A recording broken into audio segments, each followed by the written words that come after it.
Hi everybody! In my last video on perfectionism, we talked about the types of perfectionism, why it can pose a problem for you, how it can harm you, and where it comes about in our lives. Today, we're going to dive into some things we can do to try to help overcome our perfectionistic tendencies and to grow. Have a little less stress in our lives, have a little less burnout, and just start making progress that feels good. First and foremost, I am not a mental health expert or professional.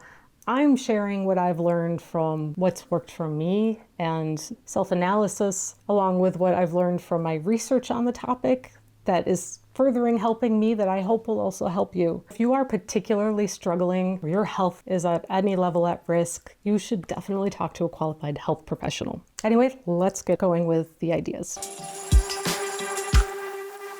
So in letting go of perfectionism, it's not about letting go of having high standards. It's about getting to a point where we want to do what's called healthy striving. And this is working towards goals in ways that aren't overwhelming, that aren't crippling us with fears, and aren't having us overwhelm ourselves with the sheer amount of craziness that we put into having to have it at a certain standard. It's a type of striving that allows us to choose deliberately how much effort we want to put into it, setting goals that are achievable and that we can feel good about. It's motivated by the desire for positive growth rather than a fear of failure or humiliation. And it's achievements that feel satisfying rather than a requirement to prove your worth. It can be the thing that can make all the difference for you. I mentioned before how, for myself, perfectionism really stopped me from developing in my art. I was only creating a couple pieces of art a year maybe because I just didn't know what to do. I didn't know how to best do it. I wasn't sure that it would be good, so I wasn't gonna do it. And when I would work on things, it took forever. It was just this fear of creating bad things that wouldn't get me anywhere. And it really stopped me from growing for a long time. When I finally realized that that was what I was doing, I made the deliberate choice to make some crap. I decided to remove any sense of expectations from what I was doing. I was going to make a series of anything, drawings, paintings. None of it I would plan to put on Instagram or anywhere else. It was just going to be for me to do some work and to kind of create a sense of play and enjoyment out of it. The finished product just didn't matter at all, and I really had to drive that home into my mind and put aside time to do that. That really opened the door for me to start growing. I started experimenting and finding new things that were really interesting and focusing on that and pushing and trying. And then I did another thing for myself. It was my 100 portraits of inspiring people done in 100 days. I can show you from the first day to the last day just how drastically different they became because I couldn't be still focused on the end product. I couldn't. To do a portrait in a day, that's really limited time because it's not the only thing I was doing in my life either. I still had work to do. I still had obligations to take care of. So I only had so much time in a day to finish a portrait. So it was just about, what can I do in this much time? And whatever that ends up being is great. And then by the time I was done, I had this body of work. I was really proud of it. It was a real challenge, not only in accomplishing the goal of all of these portraits, but in letting go. Letting go of control is kind of a big thing that we have to try to be able to be okay with. The stalling out in my artwork, the not being able to move forward, the being stuck, paralyzed. That was probably the most obvious way that my perfectionistic tendencies were coming to light. So I think it's helpful to try to identify an area, maybe a few areas where you know that you'd like to address it, where you'd like to get a little bit better, pull things back, look at things differently.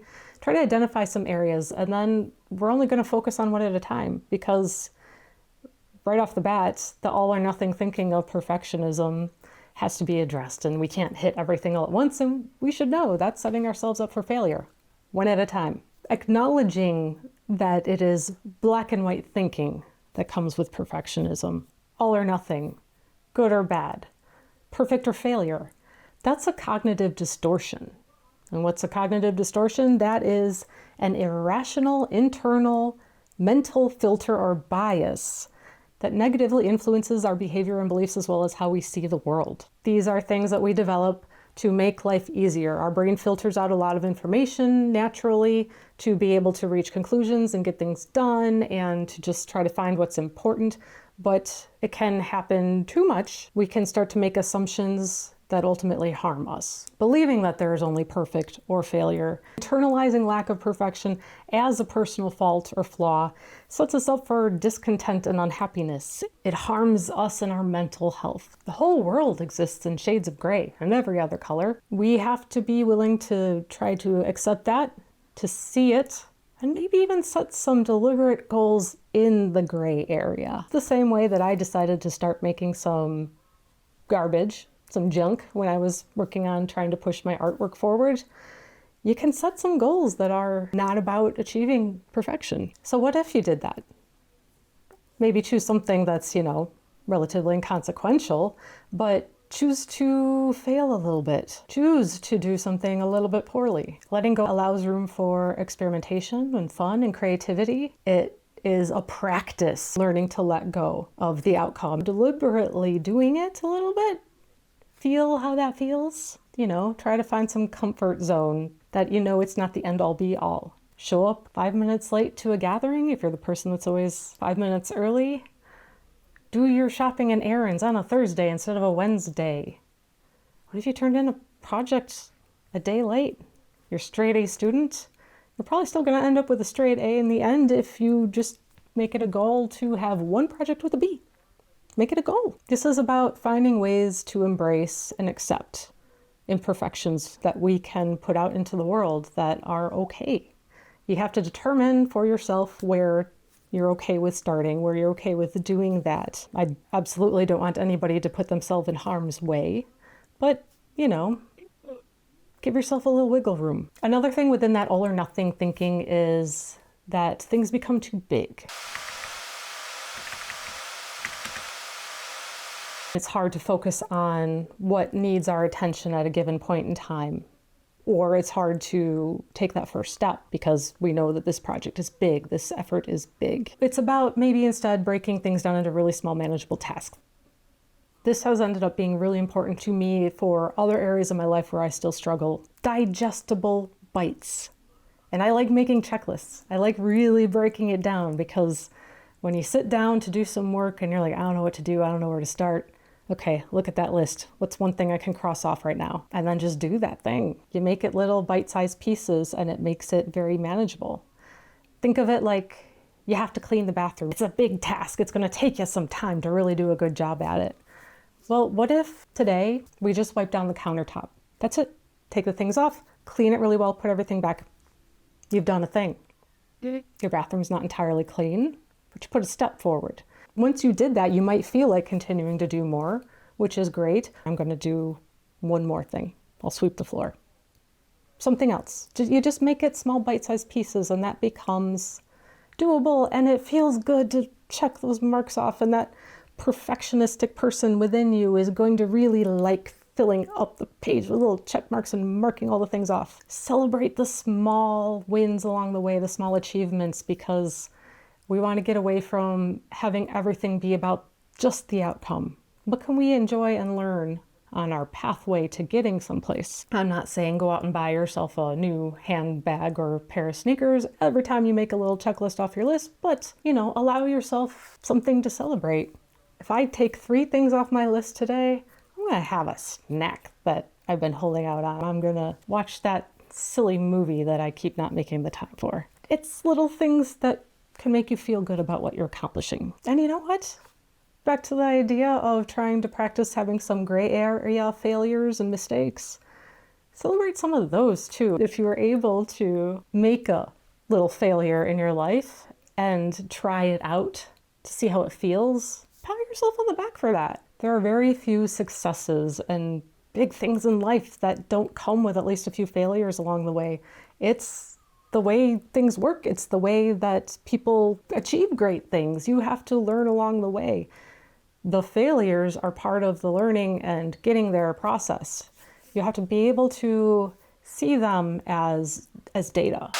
Sir, I have completed level 1 computer diagnostics. There are no malfunctions. You find out what doesn't work so that you can then make changes to try something a little different next time. The more you do something, you're gonna probably naturally get a little bit better at it when you keep doing it and trying different ways to approach it. Control can be hard to give up, right? At work or at home and in your projects, see where you can let go of the idea that only you can do the job right and only this way of doing it is the right way. Can you delegate some of the workload to other people where you've been unwilling to give up control? Be realistic about the stakes for anything that you're working on. If you've only swept your floor and not mopped it, are your friends who are coming over really going to examine that and look at you as less of a person? It's the same concept. You can apply it to anything. Where can you say no? Keep in mind the big picture when you find yourself bogged down with those little tiny details that you can't get past. Those little perfectionistic things. I can't let go of the wording of this email. I can't let go of getting this one detail just right. When those kind of things become big walls that we can't get past, it's not serving us to do so. So while on one hand, you can break something down into tiny tasks to get through, if you're getting stuck on those tiny tasks, the time you're spending on it is become disproportionate to everything else, then that's possibly an issue that you need to kind of feel out and see where you can let go. Challenge your rules and assumptions about how things are and how they should be done. Maybe Thursday was always laundry day when you were growing up, and you still in your mind think that Thursday is laundry day. But Thursdays get busy and you don't get it done, and then you gotta wait till next Thursday. But it doesn't have to be. And you just maybe never thought about it that way because it just was always this thing that you never put that much deliberate thought into. Again, apply that same logic to many areas of your life. Creating more flexibility in your schedules, in how you work. Everybody works differently, and there is not necessarily a right or wrong way, and that is a simple truth to most things. Trying different things, you may not succeed at first. If you want to keep trying that to get better at it, you can do it. But flexibility to be willing to make adjustments. That kind of mental flexibility is associated with higher resilience to negative experiences and stress, greater emotional regulation and adaptability, and higher levels of creativity. And all of those are good things that we could probably all use a little bit more of. And building off of trying to do things in a different way, without challenging yourself to try something entirely new, whether that's a task at your work or home, or a hobby, or a sport, or a class to take, a thing to cook. Try it. Connie Ann, 5 years old, and Colina Sue, 2.5, are a big help to Mother Luella, who is no mean hand with a handful of knives.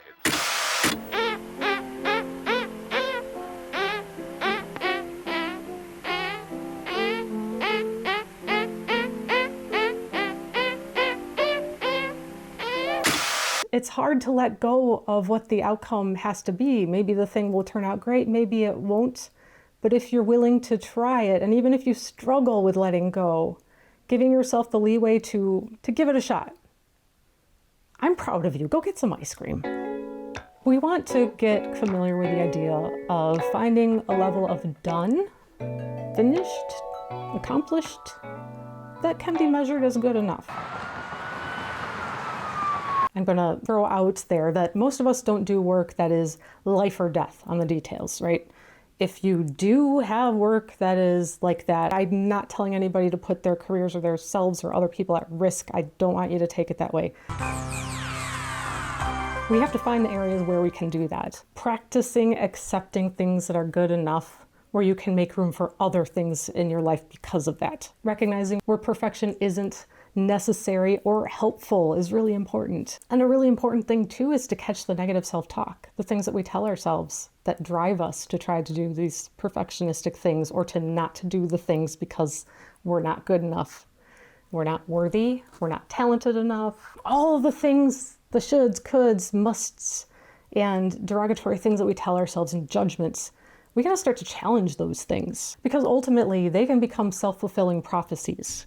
When we tell ourselves that we can't do that because we're not good enough, we're probably not ever going to try to do the thing. And therefore, we've made a truth out of that statement where it doesn't have to be the truth. Let's get a little weird for a minute. We know that positive self-talk is associated with positive action and outcomes. Like, this is something that is known. While positive affirmations may feel weird to do and awkward, they always kind of have for me, there's legitimate benefit to doing it. That voice in your head that says these things to us, that gives us these beliefs, think of them as a misbehaving child whom you love. It's a part of you, but you need to correct them a little bit. So you're going to give them gentle corrections for every negative thing that's said.